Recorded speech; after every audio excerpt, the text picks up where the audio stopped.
Bismillahirrahmanirrahim. Assalamualaikum warahmatullahi wabarakatuh. Alhamdulillah, alhamdulillahi bi ni'matihi tatimmus shalihat wa bi'afwihi tughfarud dzunub was sayyi'at. Asyhadu an la ilaha illallah wa asyhadu anna Muhammadan 'abduhu wa rasuluh. Allahumma salli wa sallim wa barik ala sayyidina Muhammadin wa ala alihi wa ashabihi wa man tabi'ahum bi ihsanin ila yaumiddin. Subhanaka la ilma lana illa ma 'allamtana innaka antal alimul hakim wa tub 'alaina innaka antat tawwabur rahim. Asyhadu an la ilaha illallah wa asyhadu anna Muhammadan 'abduhu wa rasuluh. La nabiyya ba'dah. Rabbi shrah li sadri wa yassir li amri wahlul 'uqdatam min lisani yafqahu qawli. Allahumma ij'alna minal ladzina yastami'una al-qawla fayattabi'una ahsanah. Amma ba'du. Bapak Ibu yang dirahmati Allah, alhamdulillah setelah sekian lama kita tidak berjumpa di kajian Riyadhus Shalihin ini. Dalam perjumpaan kembali perdana ini, monggo sareng-sareng kita berdoa kepada Allah, karena kalau kita mau mengkaji kata demi kata, makna demi makna hadis yang ada di kitab Riyadhus Shalihin ini betul-betul bisa menjadi cambukan hati kita untuk terus senantiasa bisa mawas diri, untuk senantiasa bisa belajar bagaimana ikhlas, belajar bagaimana ridho, belajar bagaimana sabar. Karena ikhlas, ridho, dan sabar dalam menjalani kehidupan kita yang masih Allah berikan umur di dunia ini, tidak cukup hanya sekali pertemuan, 2 kali pertemuan, atau bahkan dalam bulan suci Ramadan saja tidak mungkin cukup. Jadi kalau ditanya ibadah yang paling lama, sebenarnya ibadahnya ibadah apa? Nah, banyak orang bilang menikah. Tapi kalau menikah tidak ada rasa ikhlas, tidak ada rasa ridho, tidak ada rasa sabar, ya, maka yang terjadi pernikahan kita tidak akan berjalan sakinah, mawaddah, warahmah. Maka ibadah yang paling lama juga itu adalah belajar. Belajar nopo Bapak Ibu? Belajar ikhlas. Ikhlas itu bagaimana kita menempatkan niat kita dalam segala amalan, perbuatan, bahkan apa yang kita berikan, itu niatannya hanya satu, yaitu lillah. Tidak boleh ada niatan yang lain. Itu yang pertama, ikhlas. Lalu yang kedua, ridho. Ridho dengan apa yang Allah pertemukan dengan kita, di antaranya pasangan kita, rezeki kita, keturunan kita, anak cucu kita, semuanya. Nah, belajar ridho tidak cukup dalam waktu yang sebentar. Ya, kata dalam sebuah hadis itu, irdho bima qasamallahi takun aghnan nas. Ridho dengan ketetapan Allah, maka kita akan menjadi orang yang paling kaya.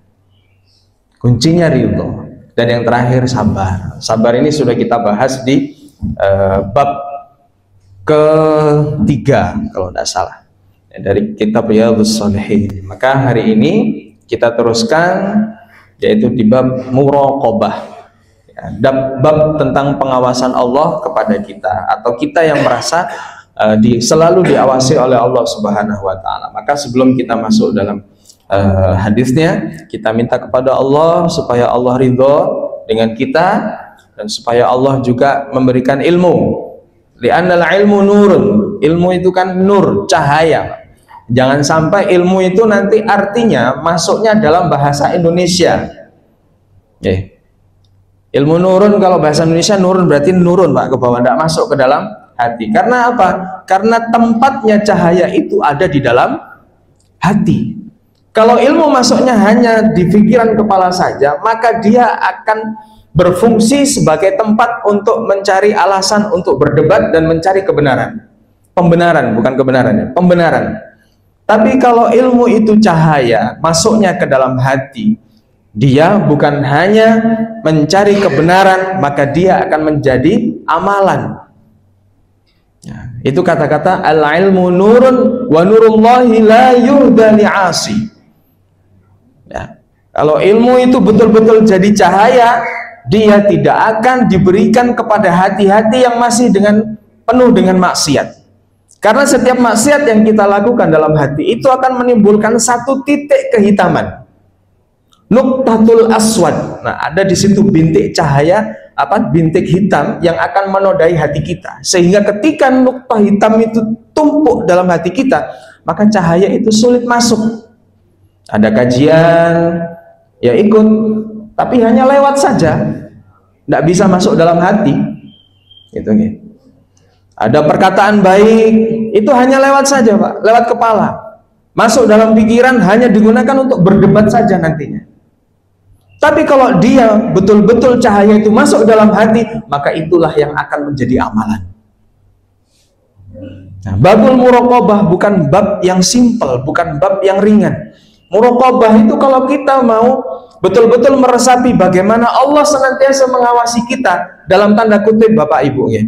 Bukan hanya mengawasi ketika kita berbuat buruk, tetapi ketika hati kita betul-betul terpaut dengan frekuensi yang sefrekuensi dengan ridhonya Allah, maka kita akan merasa aman.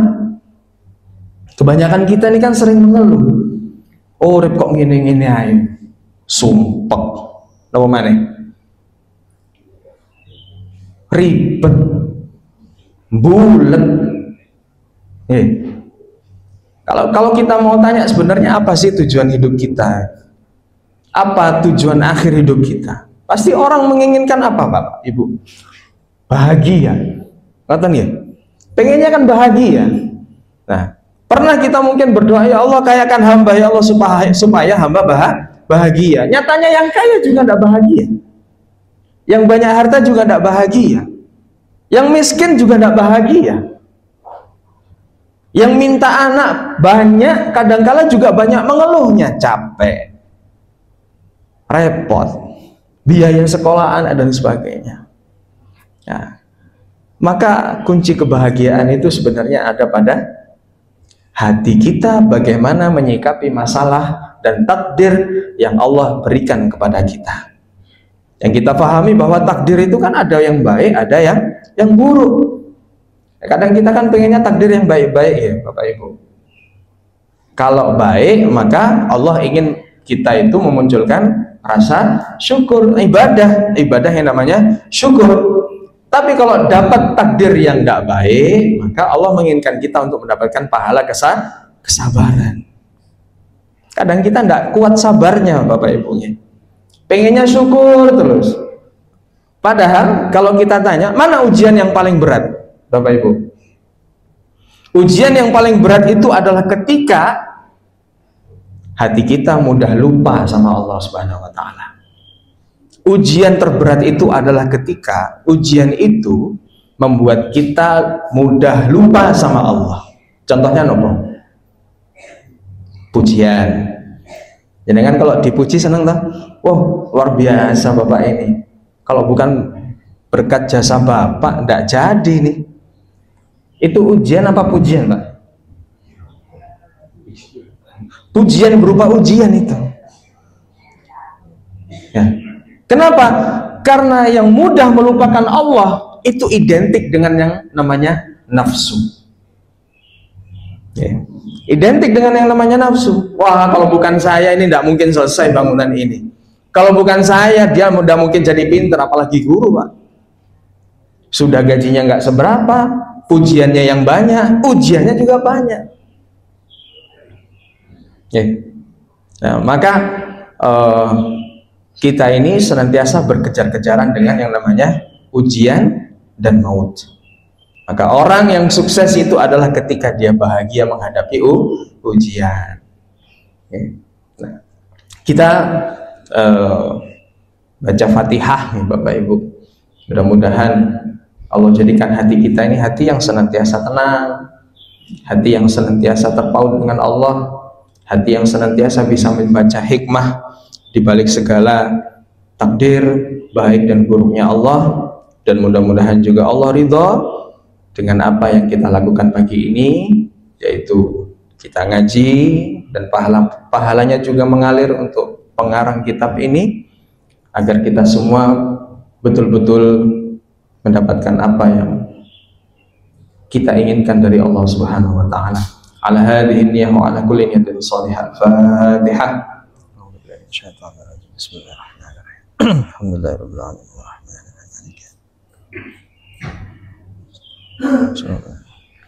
Baik, kita masuk pada hadis kedua dari kitab Riyadhus Shalihin, bab tentang muraqabah. Hadis yang nomor 2, an Abi Dzar Jundub ibni Junadah wa Abi Abdurrahman Mu'adz ibni Jabal radhiyallahu an. Dari Abi Dzar sahabat Rasulullah dan Abi Abdurrahman Mu'adz ibni Jabal an Rasulillah sallallahu alaihi wasallam. Jadi Rasulullah berkata, qala ittaqillaha haitsu ma kunta wa atbi'is sayyi'atal hasanata tamhuha wa khaliqin nasa bi khuluqin hasanin. Rawahu Tirmidzi wa qala haditsun hasan. Jadi hadisnya ini hasan, Pak. Ittaqillaha haitsu ma kunta. Maknanya adalah bertakwalah kamu kepada Allah haitsu ma kunta, dimanapun dan kapanpun kalian berada. Wa atbi'is sayyi'atal hasanata tamhuha, dan gantilah, berikanlah keburukan itu dengan sesuatu yang baik, atau balaslah keburukan itu dengan kebaikan, tamhuha, maka itu akan menghapuskan daripada keburukan itu. Wa khaliqin nasa bi khuluqin hasanin, dan pergaulilah manusia di antara kita atau di antara kalian bi khuluqin hasanin, dengan akhlak yang baik. Maka di sini ada beberapa makna dan wasiat yang diberikan dalam kitab Riyadhus Shalihin ini dalam syarahnya. Yang pertama, makna daripada ittaqillaha haitsu ma kunta. Wa taqwallahi hiya ijtinabul maharim wa fi'lul awamir, hadhihi hiya taqwa. Artinya takwa sendiri itu adalah ijtinabul maharim, menghindari segala macam hal-hal yang diharamkan oleh Allah untuk dilakukan. Wa fi'lul awamir, dan melakukan apa-apa yang diperintahkan. Al-awamir dari kata amr, ma ya'muruhullah. Al-awamir berarti banyak perintah yang dilakukan, diperintahkan oleh Allah. Antaf'alu ma amarakallahu bihi ikhlasan, engkau melakukan segala amalan yang diperintahkan oleh Allah ikhlasan lillah. Nah, tadi saya sebutkan bahwa yang pertama itu adalah ikhlas, murni lillahi ta'ala. Murni lillahi ta'ala, ikhlas lillahi ta'ala, wattiba'an li rasulillahi sallallahu alaihi wasallam, dan mengikuti daripada apa-apa yang pernah dilakukan oleh Rasulullah Muhammad sallallahu alaihi wasallam. Wa antatruka ma nahallahu anhu, dan engkau meninggalkan apa-apa yang dilarang oleh Allah terhadapnya. Imtisalan linahyillah, dan ini adalah melaksanakan perintahnya Allah untuk meninggalkan larangan itu. Wa tanazzuha min maharimillah, kita menghindari apa-apa yang diharamkan oleh Allah. Contohnya, taqumu bima aujaballahi 'alaika fi a'dhami arkanil Islam, engkau mendirikan segala-segala yang diwajibkan oleh Allah kepadamu fi a'dhami arkanil Islam, dalam 5 rukun Islam. Yang pertama syahadah, yang kedua salat, kemudian zakat, kemudian haji bagi yang mampu, atasumma Ramadan wa tahujjal bait, puasa puasa Ramadan dan berhaji. Ba'da syahadatin wa hiya shalah. Nah, ini membahas satu-satu, Pak. Fatati biha kamilatan bi syurutiha wa arkaniha wa wajibatiha wa takmaluha bil mukammalat. Yang pertama adalah urusan salat. Fata'ti biha, engkau mendatangi dan engkau melaksanakan sholat itu kamilah, berusaha senantiasa menyempurnakan sholat itu. Dengan apa? Bisyurutiha wa arkaniha wa wajibatiha, dengan berbagai macam syaratnya. Jangan setelah sholat, selesai sholat, habis zikir, habis doa, Pak, kemudian hibahin orang. Apakah ini sholatnya betul? Padahal inna sholata tanha 'anil fahsya'i wal munkar. Sholat itu bukan untuk menyelesaikan masalah, Bapak Ibu. Kita terkadang kan kalau minta amalan apa nggih ben utang kula lunas gitu nggih. Amalan apa nggih biar tetangga saya tidak mengganggu. Amalan apa ya biar rezeki saya banyak. Kalau dibilang sholat, tujuan sholat nanti akhirnya begitu, Bapak Ibu. Tapi tujuan utamanya sholat itu bukan untuk itu. Hadiah atau apa namanya, ending dari kita melaksanakan sholat yang betul itu adalah satu, Pak. Hati kita itu lebih khusyuk, hati kita itu lebih tenang, hati kita itu lebih bahagia. Kenapa? Tanha 'anil fahsya wal munkar itu bukan kita keluar, tapi kita yang ke dalam. Melarang diri kita untuk melakukan yang fahsya. Fahsya itu urusan hati ke atas, hati dan pikiran, Pak. Maka orang yang ghibah, orang yang benci dengan orang lain, boleh benci, tapi bukan sama orangnya, Pak, tapi dengan sifatnya. Ngerasani orang, merendahkan orang, iri, dengki, hasad. Apalagi naudzubillah kita sampai hasad, tidak pengen kita itu melihat orang lain bahagia. Naudzubillah. Naudzubillah summa naudzubillah. Ini betul-betul kita coba kembalikan ke hati, Pak. Ya, kami berbicara seperti ini pun berusaha tidak menunjuk keluar, tapi menunjuk ke dalam.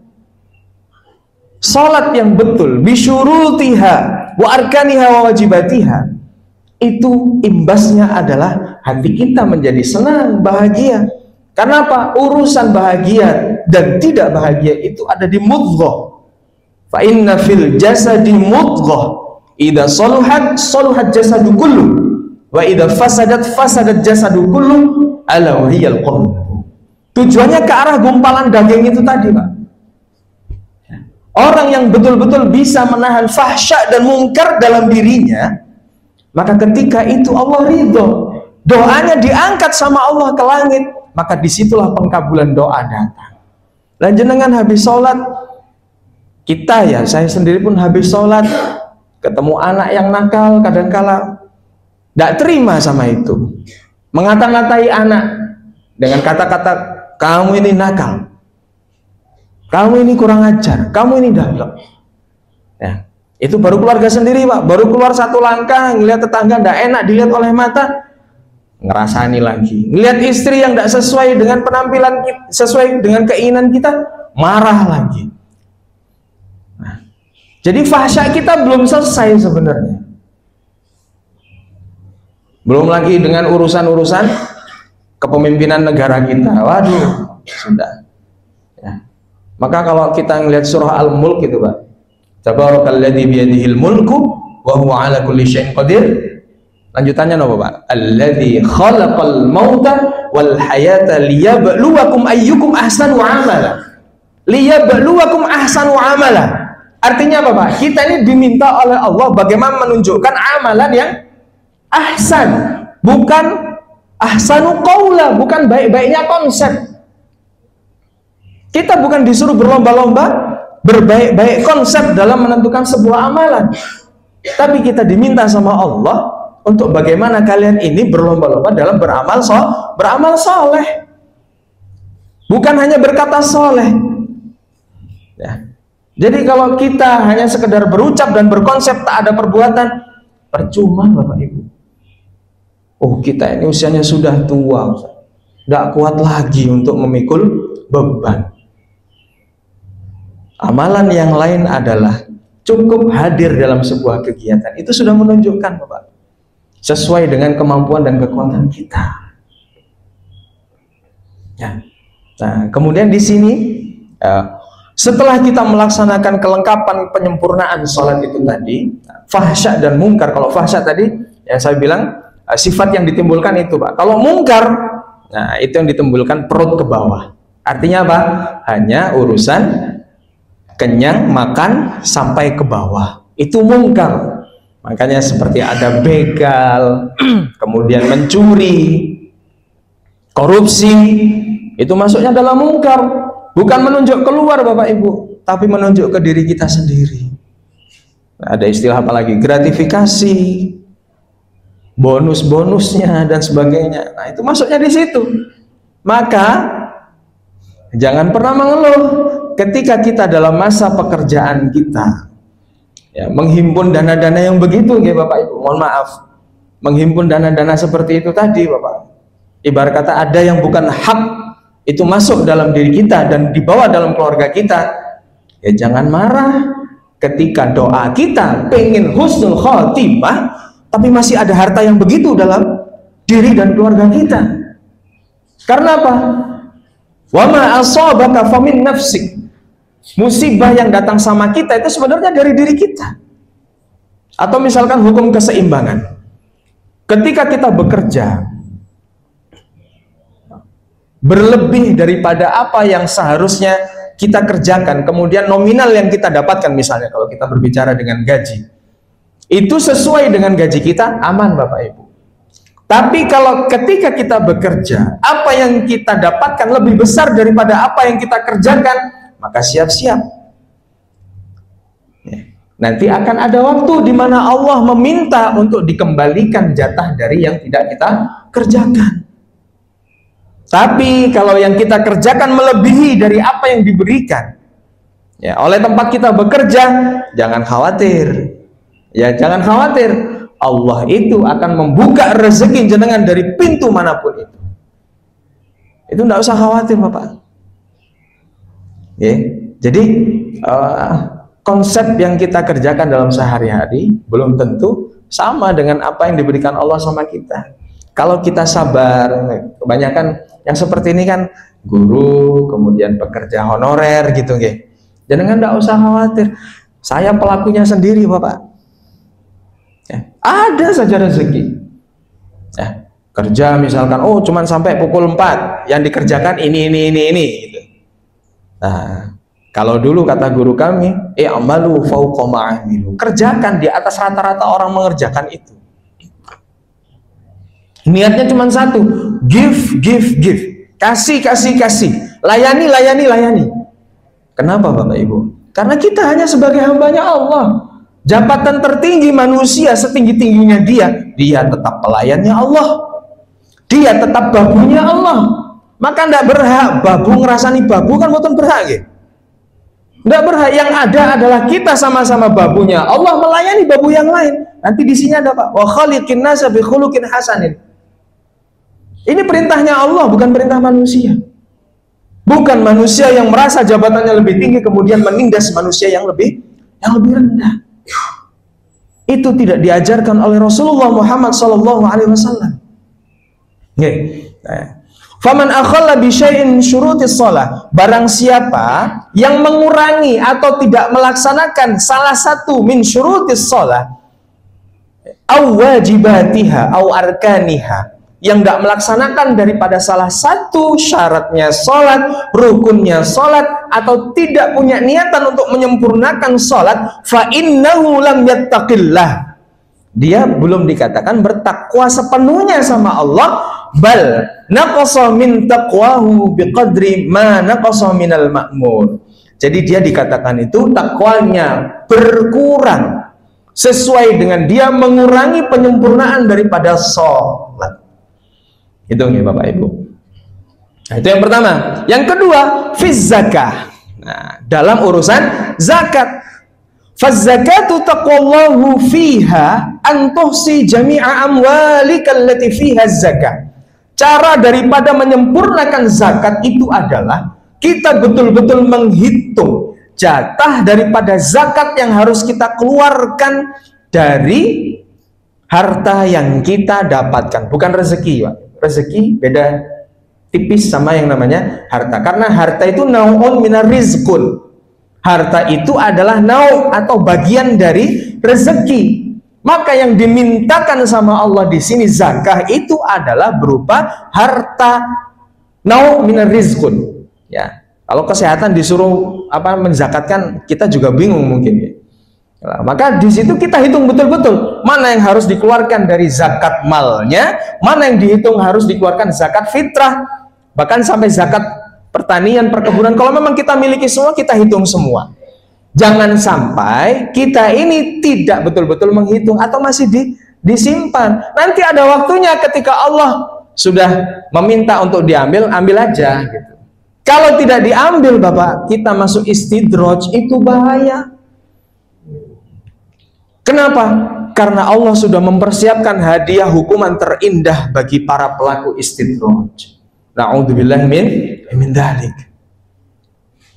Gitu nggih. Nah, fiha zakatun wa takhruju zakatuka thayyibah biha nafsaka min ghairi bukhlin, tanpa pelit. Lepaskan saja.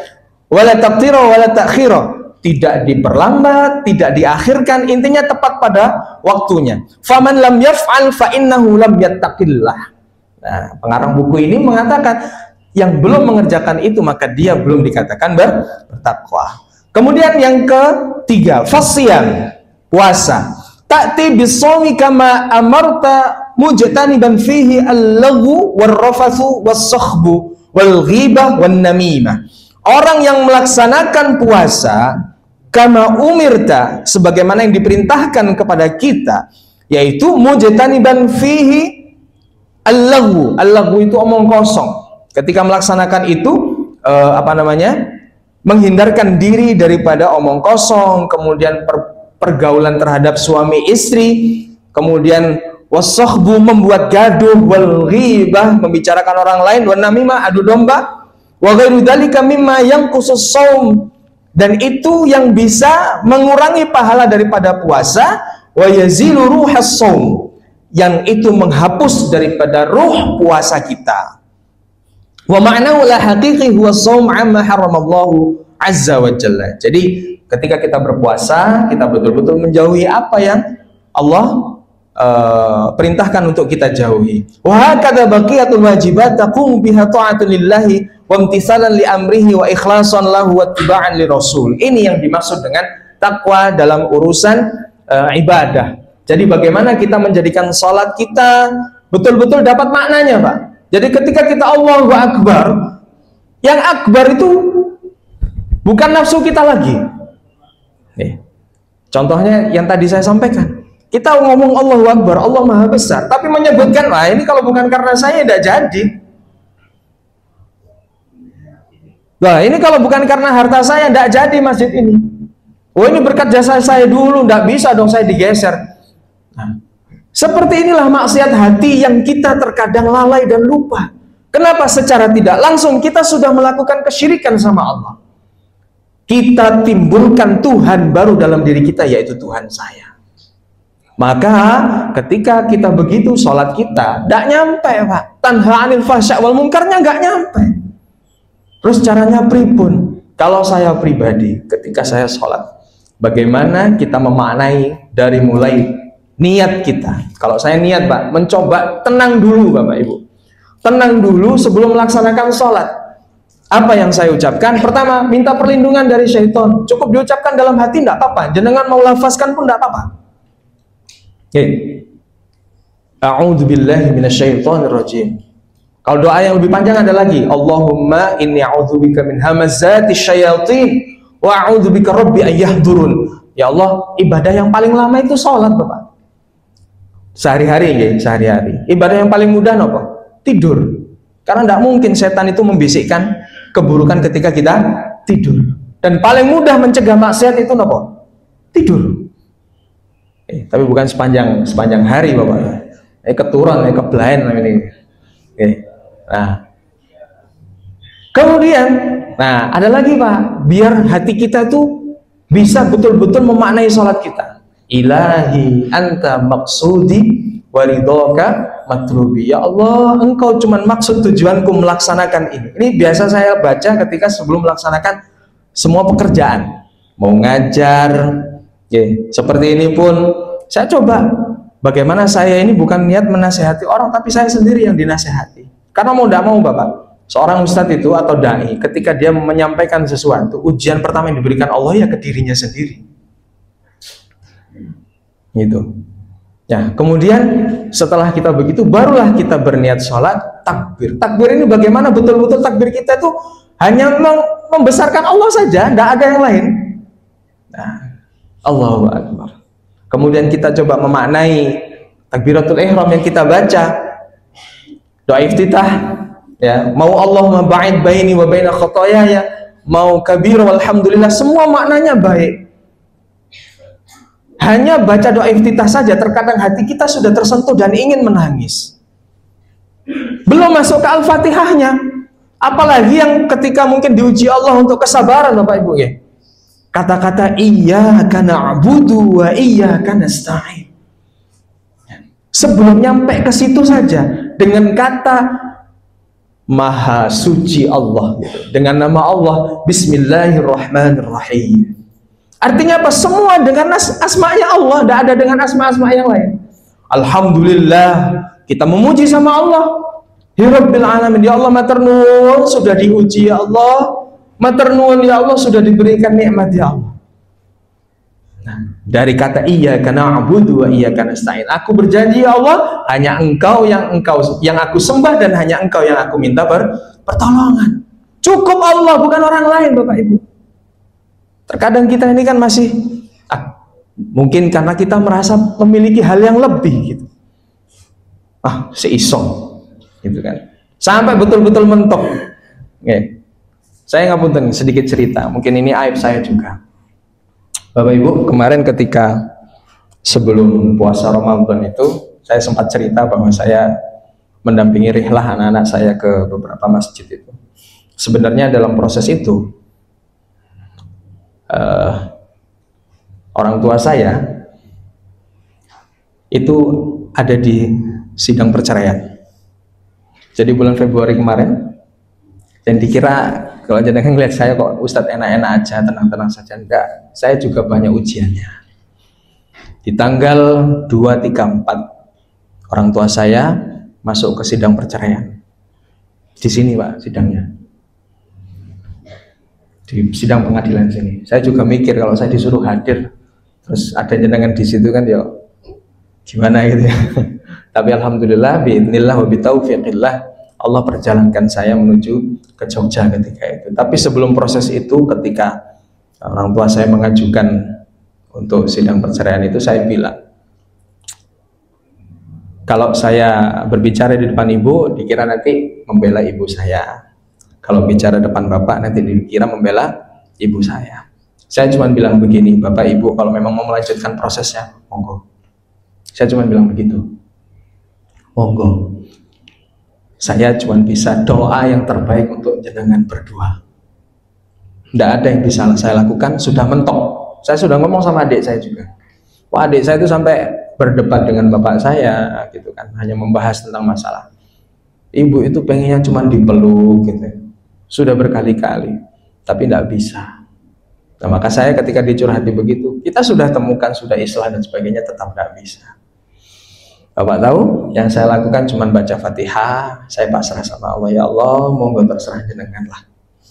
Jenengan mau pisahkan mereka berdua, kalau memang itu takdir terbaik, monggo dipisahkan.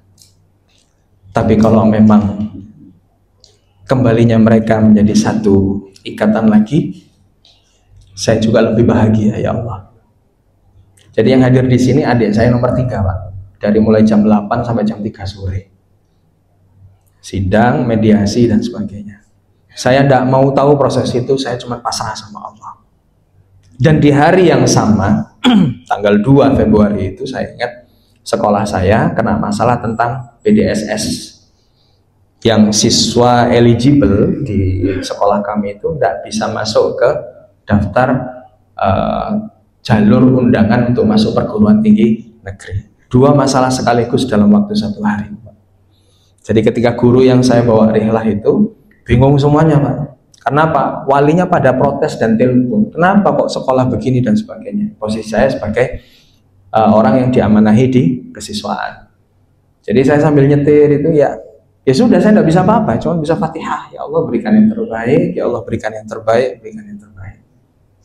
Kepala saya balik ke sini, sampai dibawa ke UNER dan sebagainya. Saya cuma ngiringi doa saja, Pak. Udah Ustaz, berangkat aja. Insya Allah kita tenang. Nah, di situ guru-guru perempuan yang ikut, Pak, sibuk semua, bingung karena wali bolak-balik telepon. Saya bilang, Ustazah, saya hari ini juga ada masalah yang besar juga. Apa? Orang tua saya ada di sidang perceraian. Dah selesai, Pak. Masalah itu tidak pernah saya ungkit dan saya tidak pernah telepon orang tua saya. Ya saya cuma telepon, saya bilang, Bapak, Ibu mudah-mudahan sehat selalu, rezekinya barokah. Bapak tahu yang terjadi apa? Hari pertama puasa Ramadan, sahur itu saya ditelepon sama ibu saya. Apa ini? Jangan-jangan ada sesuatu, karena saya pasti membayangkan nih, ketika orang sudah masuk sidang cerai, kemudian dan sebagainya, itu kan pasti pisah, pasti pisah. Saya sudah membayangkan nanti puasa bagaimana ya, yang biasanya dimasakkan sahur dan sebagainya. Telepon, video call, Mbak. Waalaikumsalam, lagi sahur apa? Oh, lagi sahur ini sama anak-anak ketika itu. Dilihatkan, Pak, ternyata bapak ibu saya sudah satu meja makan ketika itu. Itu yang membuat akhirnya hati ini terus mencoba untuk belajar ikhlas, belajar ridho, belajar sabar. Karena kalau sudah mentok, bahasanya kan begini, mau sampai kapan mentoknya itu? Ya sampai Allah mengira kita itu betul-betul nyerah, sudah angkat bendera putih. Kalau belum sampai begitu, Pak, diteruskan sama Allah sampai uangmu habis, sampai hartamu habis. Ya Allah bilang tidak balik, tidak balik. Gitu. Ya, maka kalau jenengan saat ini ya, sedang diuji oleh Allah dengan kesabaran, maka kunci dan rumusnya itu tadi, Pak. Tawakal maksimal. Akui bahwa kita sudah tidak bisa apa-apa. Akui bahwa kita itu lemah. Maka disitulah pertolongan Allah akan datang. Ya. Sudah dibolak-balik, Pak, diuji. Ya, dulu kehilangan uang ya karena kita nggak punya uang, ya nggak bisa lapor polisi, ya nggak bisa apalagi sewa pengacara dan sebagainya. Nggak bisa sewa siapapun untuk mencari orangnya karena sudah nggak punya apa-apa. Yang kita punya cuma Allah. Dari rasa kecewa sama Allah itulah akhirnya lahir rasa pasrah maksimal sama Allah. Mentok sudah. Oke. Nah, tapi dengan cara itulah Allah menurunkan pertolongannya. Kalau masih ada rasa sombong dikit, Pak, dalam diri kita, nggak akan datang pertolongan Allah. Seiso, duwe iku si ono. Masih ada beliau, masih ada pengacara, masih ada siapa lagi yang mungkin masih bisa kita rasa bahwa dialah penolong setelah Allah gitu ya. Manusia itu hanya wasilah, Pak. Wasilah atau salah satu aktor yang dilewatkan Allah dalam setiap episode kehidupan kita. Itu manusia. Tapi jangan sampai kita sandarkan diri kita dan masalah kita sama manusia. Kenapa? Bersandar sama manusia sama dengan rasa kecewa yang disengaja. Itu kalau nggak sesuai sama keinginan kita, percuma. Akhirnya kan begitu mengeluhnya. Tapi kalau sama Allah, Pak, insya Allah tidak ada kecewanya. Maka ketika kita diberikan rasa sakit oleh Allah dalam hati, rasa kecewa dalam suatu peristiwa dalam hati, jangan sampai kita sediakan ruang dalam hati kita itu untuk membenci takdirnya Allah. Karena apa? Takdir Allah itu terlalu baik, Bapak Ibu, untuk kita curigai. Takdir Allah itu terlalu baik untuk kita curigai. Saya kalau tidak menemukan masalah saya yang dulu, saya tidak akan ada di depan jenengan semua. Contoh kecilnya begitu. Oke. Nah, kita masuk wasiat yang kedua, Bapak Ibu. Wasiat asani, ittabi' as-sayyi'atal hasanata tamhuha. Ai idza 'amilta sayyi'ah, ketika kita mengerjakan sesuatu atau khilaf mengerjakan keburukan, maka fa'atbi'a bihasanatin, maka engkau ganti itu atau balas itu dengan kebaikan. Kita diburuki sama orang lain, Pak, Masa kita balas dengan keburukan? Maka nilainya sama saja. Kenapa? Karena Allah itu sudah tahu Bapak Ibu bagaimana cara membalas orang yang mendolimi kita. Jadi kita tidak perlu balas dengan apa yang mereka perbuat. Cukup serahkan sama Allah. Doanya kalau yang diajarkan di sini, diajarkan di kitab Riyadhus Shalihin di bab sabar dulu. Allahumma kfini bima syi'ta. Ya Allah, terserah engkau, mau engkau apakan orang yang mendolimiku itu. Allah selamatkan kan akhirnya pemuda tersebut. Saya pun juga begitu, Bapak. Orang yang memojokkan, orang yang ingin membuat saya berada dalam kondisi yang terpuruk, justru sekarang posisinya terbalik. Dan berusaha untuk mengembalikan posisinya, susahnya Masya Allah. Maka cukuplah Allah satu-satunya yang membalas daripada kezaliman orang. Maka janganlah kita dizalimi kemudian kita balas dengan kezaliman. Nah, hadisnya sudah jelas, wa atbi'is sayyi'ata al-hasanata tamhuha. Ya. Maka ketika kita membalas itu bihasanatin, fa innal hasanati yadhhabna sayyi'at. Kebaikan itu bisa menghapus daripada keburukan. Wa minal hasanati ba'da sayyi'at, di antaranya adalah ketika kita yang melakukan kezaliman itu antatuba ilallah. Satu-satunya jalan adalah kita bertobat kepada Allah. Fa inna taubata min afdalil hasanat. Sesungguhnya taubat itu adalah afdal, lebih baik dalam segala urusan kebaikan. Kama qala Allah, innallaha yuhibbut tawwabina wa yuhibbul mutatahhirin. Dalam sholat saya Pak sehari-hari, ini saya bocorkan saja nih. Apa doa yang saya panjatkan setiap sholat.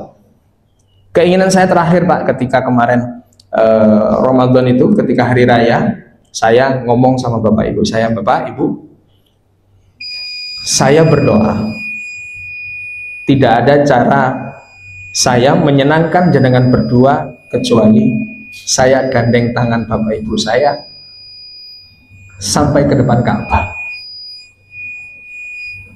Itu saya ngomong sama mereka berdua, doakan supaya Allah izinkan, supaya Allah mampukan saya gandeng tangan jenengan berdua itu sampai ke depan Ka'bah untuk umroh, untuk haji. Itu yang saya sampaikan untuk mereka berdua, karena saya tidak bisa membalas apapun, Pak. Maka setelah itu doa saya dalam sholat bukan meminta supaya Allah mampukan saya berangkat haji, boten, tidak. Doa yang saya panjatkan sudah tidak punya kemampuan lagi untuk meminta sama Allah yang lain-lain. Kenapa? Karena Allah sudah terlalu baik, Pak. Allah sudah terlalu baik memberikan hati yang tenang dalam setiap masalah. Itu sudah karunia yang luar biasa.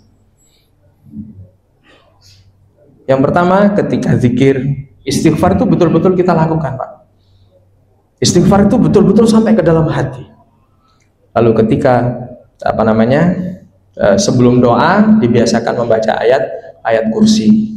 Ketika doa Pak yang saya baca sayyidul istighfar, Allahumma anta rabbi. Makanya kalau saya pimpin doa kan pasti saya awali dengan sayyidul istighfar.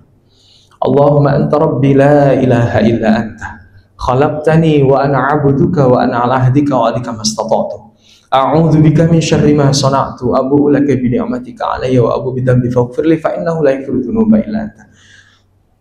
Pertanyaannya Pak, Allah itu tahu enggak sih masalah kita? Pasti ngerti Pak. Allah tahu enggak berapa jumlah uang kita yang terhutangkan? Pasti Allah tahu. Allah tahu enggak kalau kita ini sedang dalam masalah dengan rentenir? Allah tahu. Allah tahu enggak anak-anak kita ini menjadi ujian kita? Allah tahu.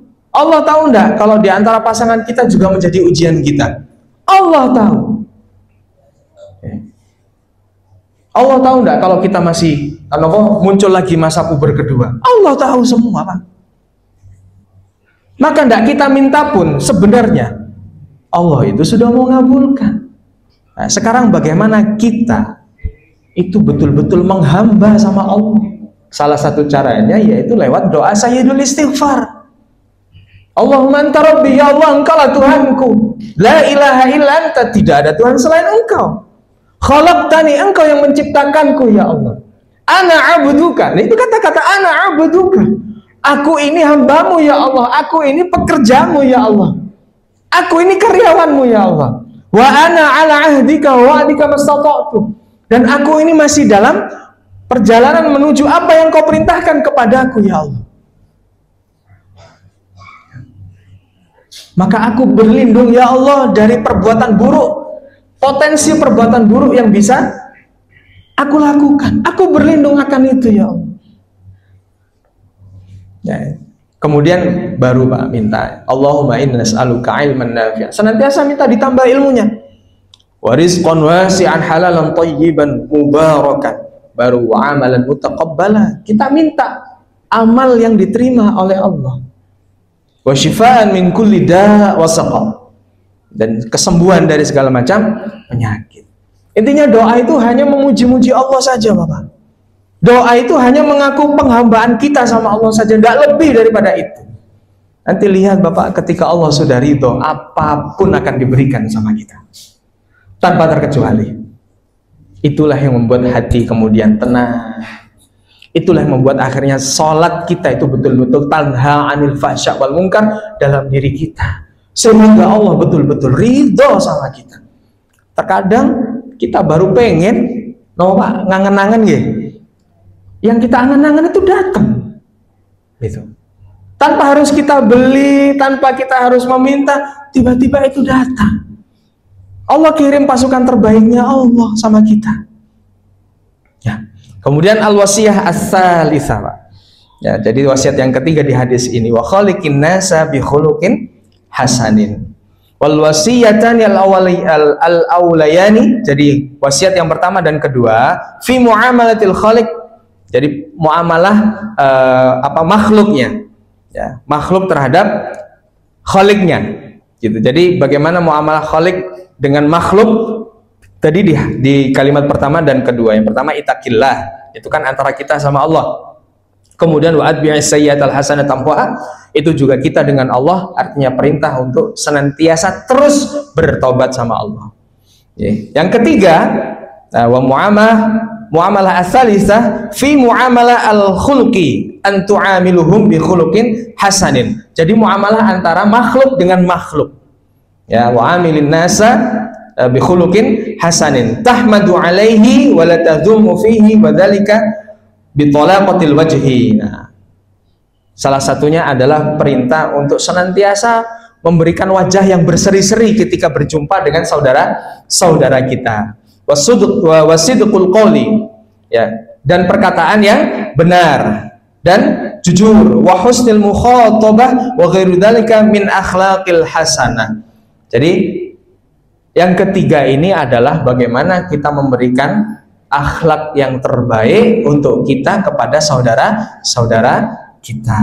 Nah, ini Pak, fal akhlaqul hasanah ma'a kauniha maslakan hasanah fil mujtama' wa yakunu sahibuha mahbuban. Dari akhlak yang soleh itu tadi, yang baik tadi, itu akan menimbulkan rasa kecintaan di antara kita. Kita lihat saudara kita, Masya Allah, beliau ini orang yang rendah hati, beliau ini senantiasa menjaga ucapannya, beliau ini senantiasa terlihat tenang ketika menghadapi cobaan-cobaannya. Itu kan membuat saudara kita itu terkadang juga termotivasi Bapak Ibu, ya, untuk melakukan kebaikan.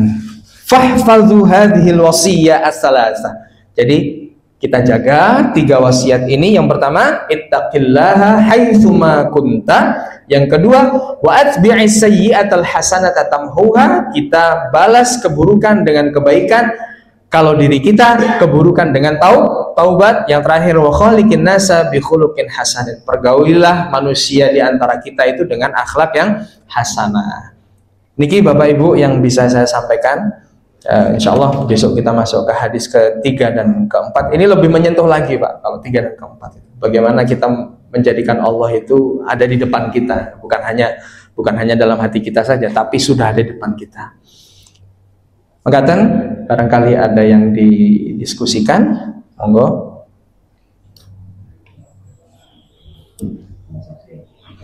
Oh, iya. Pak Iwan, monggo.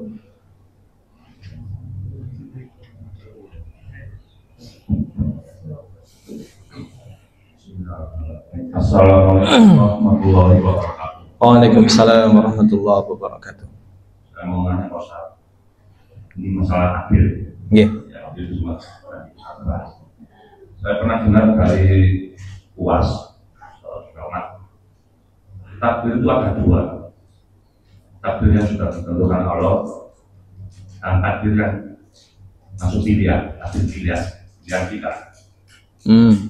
Di UAS kan bilang. Nah, yang saya tanyakan, yang masuk takdir pilihan Allah itu apa saja, dan yang masuk takdir pilihan itu apa saja? Gimana? Matur nuwun Pak Irwan. Takdir memang ada dua, ada takdir mubrom dan takdir mu'allaq. Takdir mubrom itu idza rufi'al qalam, ketika pena itu sudah diangkat, maka takdir itu tidak bisa dirubah lagi, Pak. Contoh kematian, kemudian lahir, tanggal lahir kita nggak mungkin minta jangan lahir tanggal sekarang lah Allah, atau mungkin kita milih rahim orang yang kita inginkan dari ibu yang kaya dan sebagainya, itu tidak bisa. Takdir mubrom itu sudah tidak bisa dirubah. Ada takdir mu'allaq. Takdir mu'allaq ini takdir yang bisa dirubah karena dia sifatnya mu'allaqun bil ikhtiyar wa mu'allaqun bid du'a. Jadi dia itu mu'allaq sesuai dengan apa yang kita doakan dan kita ikhtiarkan. Contoh nopo? Sukses. Mau jadi dokter ya harus belajar kedokteran, gitu ya. Contoh lagi rezeki, gitu kan? Rezeki yang kita cari sebenarnya sudah ditentukan, Pak. Tapi kalau kita tidak bergerak, rezeki itu tidak turun, gitu. Kalau istri kita termasuk tulisan apa tidak?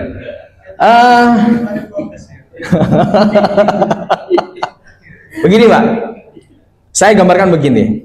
Ketika kita berbuat baik, itu kan pilihan, Pak ya. Pilihan. Ketika kita berhasil melakukan perbuatan baik itu, maka itu adalah kesempatan indah yang Allah berikan untuk kita melakukannya, gitu. Sama menikah, jodohnya masuk mubrom, Pak. Mubrom sudah tercatat dia jodohmu, gitu kan? Kalau masalah nambah itu bisa masuk mu'allaq kayaknya. Sesuai dengan keinginan dan ikhtiar, gitu ya. Jadi perceraian pun juga sama. Nah, pilihan seperti itu, pilihan. Bunuh diri itu takdir mubrom apa mu'allaq, Pak? Bunuh diri itu masuk sudah pilihan atau sudah ditetapkan? Kenapa? Ada juga yang bilang sudah ditetapkan, Pak. Enggak. Kalau tidak melaksanakannya itu masuk pilihan. Orang menghabisi nyawanya sendiri kan karena dia sudah kehabisan cara bagaimana untuk menyelesaikan masalahnya. Sedangkan Allah punya cara. Dianya tidak mau memakai caranya Allah, yang dia pakai adalah cara dia sendiri. Gitu. Gitu, oke? Monggo yang lain. Sampun? Sudah, oke? Alhamdulillah kita sudah selesai di bab muraqabah yang hadis kedua ini. Mudah-mudahan yang sedikit ini bisa memberikan kita motivasi minimal 1 minggu ke depan, Pak ya. Biar tetap hatinya itu terpautnya sama Allah itu kuat, gitu ya. Salatnya itu bisa tenang, bisa khusyuk, tidak kesusu, ya. Dan semoga dengan wasilah ngaji kita pagi ini, masalah-masalah jenengan dibantu oleh Allah. Allah limpahkan kesabaran, ketenangan, sampai dengan kapan jawaban itu akan diberikan. Ala hadiniyah wa ala kulli niyatin shalih. Al-Fatihah. A'udzubillahi minasyaitonir rajim. Bismillahirrahmanirrahim. Alhamdulillahirabbil alamin arrahmanir rahim maliki yaumiddin. Iyyaka na'budu wa iyyaka nasta'in. Ihdinas siratal mustaqim. Shiratal ladzina an'amta 'alaihim ghairil maghdubi 'alaihim waladdallin. Amin. Subhanakallahumma wa bihamdik asyhadu an la ilaha illa anta astaghfiruka wa atubu ilaik. Assalamualaikum warahmatullahi wabarakatuh.